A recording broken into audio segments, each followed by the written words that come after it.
So thank you so much for staying with us on the Thank program. you.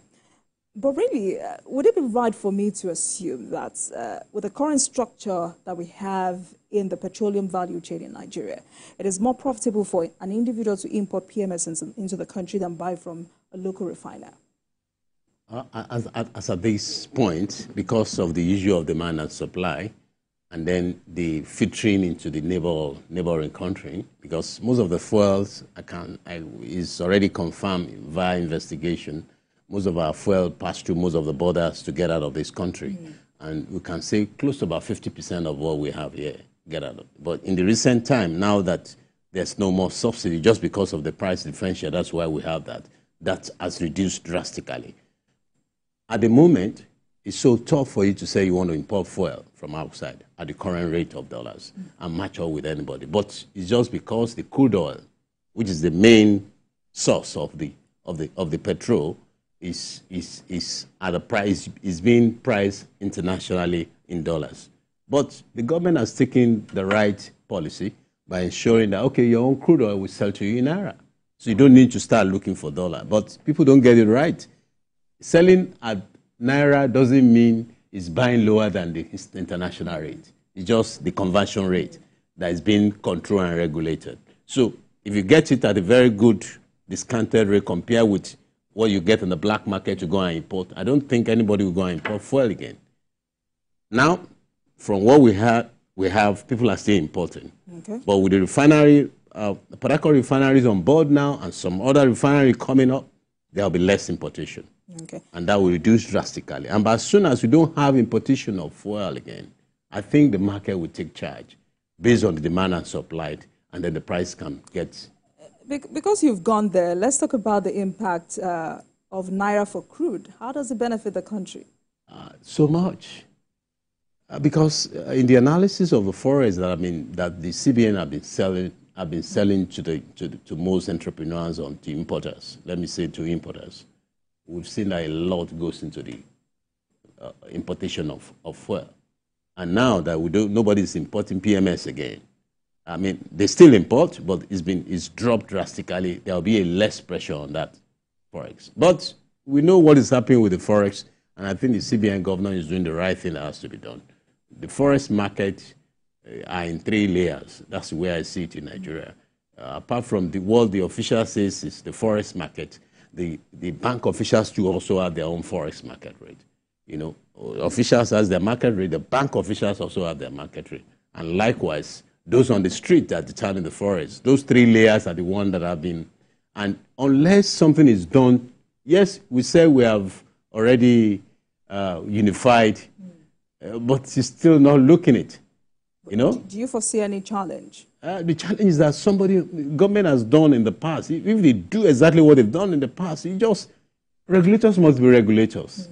You just need to intervene on some of these markets that are irregular. The black market is not supposed to be part of our market. Where in any part of the world you see black market selling forex? No, nowhere in the world. But that's the kind of thing we have in our own system. If we really want to unify it, let's unify it and make it accessible to those that need it. Because in the process of making it accessible to people that don't need the forex, they are the ones that always speculate. You know, government has come up with policy, banks, nobody should have foreign currencies in their account. People start still playing around. So everything still depends on the bank. If there's no transparency in it, we cannot have the real value of our economy. Maybe I should take you up on, let me get your perspective on this. Mr. Waliadu's latest, maybe not latest, maybe not recent, but about 2 weeks ago, a few weeks ago, he had said that the administration's groundbreaking steps to sell crude in naira would not be reversed. He said the government would not be involved in determining the rate of exchange for the oil sector, but there are those who have also.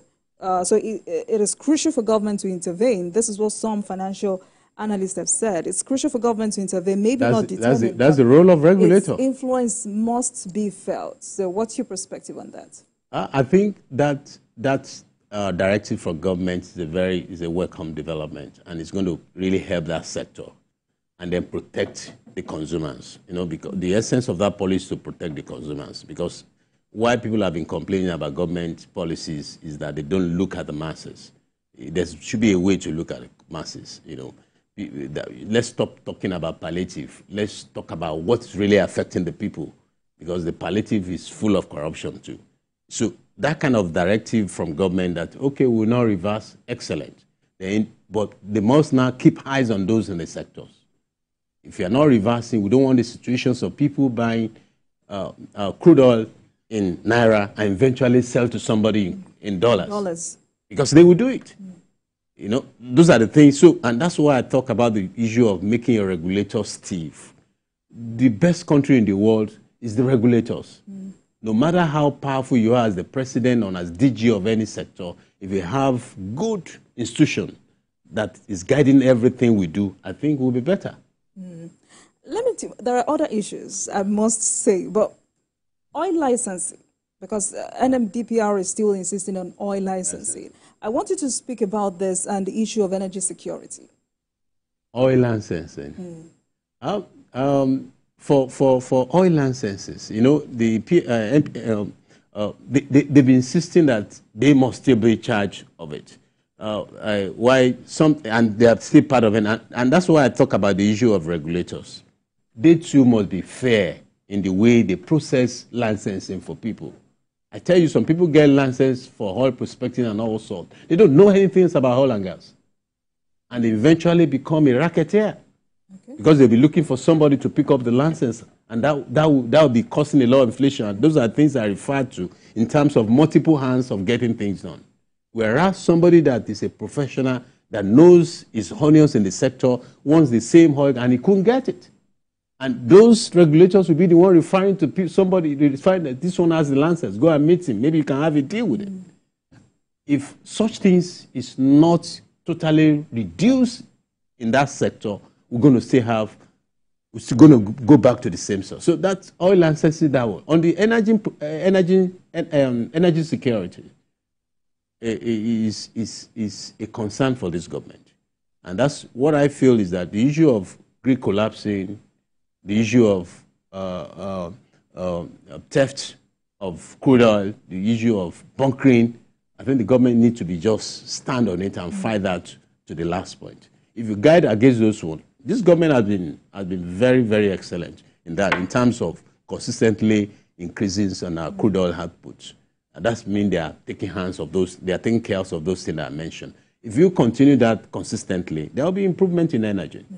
And like the Minister of Power said, the issue of grid will continue to collapse because it's whole stuff. And there's nowhere in the world we're still standing on that whole grid, because people are providing. Let me say something here. We have enough electricity production. The problem is you have to pass it through the same grid that cannot even carry itself. So if there's a way we can have satellite electricity production within city, within estate, I think Nigeria could be out of this mess. So let's now talk about alternative sources. The CNG uptake, do you think it's going on slowly? It's going on slowly. So slow because of the cost, you know, and then the awareness is not much. The government is not putting much. I think every local government in Nigeria should have minimum of 10 of it. Okay. 10 centers. If we are really in business, or if you can't even have, start with about 2 in every local government. But now I'm living in mainland, and I want to do my CNG. I need to travel down to Ikeja, and then a lot of people will be queued. You have your man hours you won't want to waste. A lot of people are ready to convert especially with the current price of the PMS. A lot of people want to convert their cars to gas. But who wants to go and just park somewhere and waste man hours and not doing your work? So I think the government should do something about that too. Every local government in Nigeria, 774. Is there enough awareness? There's none. There's not enough awareness. It's still on a high level. It's still on a high level. If you check people that have done it, you know, they are trying to penetrate the NURTW mostly, and they are trying, but some of them seem to be skeptical about converting their cars to. But I think governments just need to do more. They need to do more. Let's talk about illegal oil bunkering. I mean, you tried to talk about it earlier. How have we fared as a country? That's another mapping aspect. Up security efforts that's to another stop aspect. it. You know, the issue, everything still boils down on the issue of regulators. When the regulators are operators, we have this mess. You know, the issue of protecting even pipes. You know, the pipelines. You know, sometimes government gave it to some local,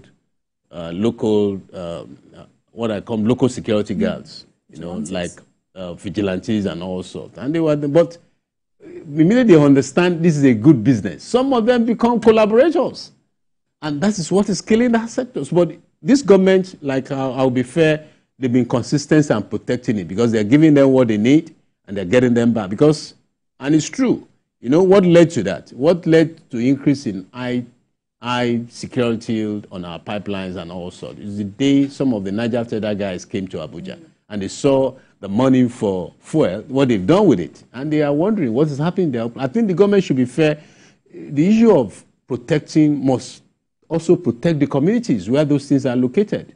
The communities where we have our refinery, where we have our pipeline passing through, they must protect those communities. And you say government is not doing enough? They are doing. But most of the things I see that they have been, I can say they are not doing enough.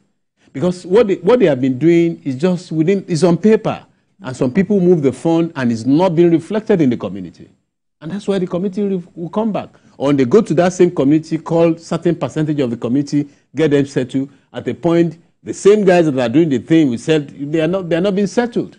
We're not even meant to settle people. You are meant to spend money to take care of that community, provide all amenities that every human being should have within that community, and let them have access to good water, let them have access to good health, and then give them a survival and economics of businesses within their environment. Because I could imagine somebody travel far from Abuja and comes to my community, and this is where I am in the community. So that's a major factor you have just highlighted. But do you think appropriate pricing can curb or stop smuggling? Appropriate pricing can stop and curb. No, I don't think that will. That will still continue so far. Government is neglecting the environment where those resources have been tapped from. You know, that's why people, why do we create derivative? Although I will not put everything on the federal government. Even the government at the stage where those things are. Because they were giving derivative to be able to take care of their community, and a lot of them don't use that fund for it. They use it for other purpose. Because it's just like security votes. So that fund, the derivative fund given to every governance that have refinery is meant to be spent in that community.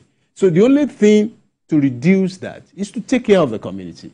And when you take care of the community, there will be free flows of crude oil on PMS, and then we can have a fair pricing as we move all along. Because what causes distortion sometime in pricing is some of these thefts, some of this distortion that we have at that. Let's move away from that. Let's talk about the Nigerian economy. Economists say the task of putting Nigeria on the path of economic recovery is enormous, but not insurmountable. How have you fared? It's so tough, you know, and it's because of the triggers that the government pulled at the beginning of this government. If that triggers have considered some other factors, we will not be in this mess. That's what every economist have been putting across. When you want to trigger the two giants, the subsidy and the forex, we'll have been able to have probably store something somewhere that will take care of that certain period of time that people are going to feel, so that the effect will not be felt. We have forgotten that we can't be an island as a country. It was at the same time we're having the global war in Ukraine, the one in Palestine, and these two also affected a lot of the gas supply, affected grain supplies all across the globe. And Nigeria, I don't know how much of our reserve do we have for some of these things. So triggering that at the same time, and we are not producing anything. Boko Haram have been suppressing farmers and all sorts. We have food shortage. And then based on those items that are real, I think Nigerian economy get on it. Economists are listening and they'll tell you whether or not these are realistic goals. But how can we ever find coherence between or alignment between fiscal and monetary policy to stabilize prices? Sure, we could. If we handle everything from source. Because leaving some to still be floating on their own. Because I will still continue to, the people controlling the economy of Nigeria are nobody but the bankers. And it's not so in other civilized countries. Unless and that's why you see situations, the CBN come out with a policy tomorrow, in the next 2 weeks, that policy start dwelling. The effect of you will see it initially, we've seen it in the Forex in the recent time. When the CBN said, no, I'm not going to sell Forex to the bank. and sell it to the bureau de change. But who has the cash? Bureau de change has no cash. We know what happened through that windows too, where bureau de change even become a puppet to the bank. So the economy can be run by having too many middlemen running the economy in the hand, whereas the people knows. I mean, the policymakers and the government themselves know. Right. You know, we've spent the 30 minutes or 45 minutes talking about what the federal government should have done, what the federal government is not doing well, what the federal government is doing well. And the president is very particular about changing the status of this economy from, potential to pragmatic. How important are the roles of the state governors? The state governor, some of them are doing well, some of them are not doing well. And that's why if you watch the body language of the president, is so focusing on the issue of ensuring autonomous of the local government, so that the fund for every level of government will be defined, and they will know who to hold accountable for every fund that the government gives out. Because Nigeria focused too much on federal government. This is the president that exposed the governors. Some of them start making noise that they are being exposed by the president. But the reality is that what is happening at that level, because take the funding, the law goes straight to the state, goes straight to the local government. Well, we can't see the effect. While the government is trying, the federal government is trying to provide direction for the economy, they are not also supporting on augmenting whatever the federal government is trying to do. So to me, the governors, this government has made some of them to start working. And those that are not working, by the time the next election comes, Nigeria will determine their fate. That's a great place to leave the conversation. Dr. Ayodeji Abdulrauf, financial analyst, founder, CEO, Think Startup Beyond Borders. Thank you so much for joining us, and I look forward to more conversations. Thank you so much. Thank you so much. Bye-bye.